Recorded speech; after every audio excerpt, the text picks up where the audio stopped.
mga uri ng sahod. Una, sibuyas na sahod. Ito yung sahod na kapag hinati-hati mo sa gastusin, mapapaluha ka.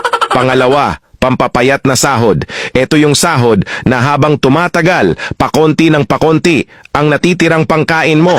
Pangatlo, magic sahod. Ito naman yung sahod na konting kumpas lang ng kamay at abracadabra, wala na siya. Pang-apat, malabag yung sahod. Ito yung sahod na di ka sigurado kung kailan ito darating at kung gaano ito tatagal. Panglima, corning pelikulang sahod.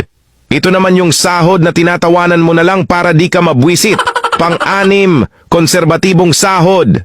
Ito yung sahod na nakakawala ng inspirasyon. Pang-pito, baog na sahod. Ito naman yung sahod na kahit anong trabaho ang gawin mo, wala pa ring kalalabasan ito. Pang-walo, reglang sahod. Ito yung sahod na isang beses isang buwan lang dumating at tumatagal lang ng 3 araw. Alin sa 8 ang sahod mo?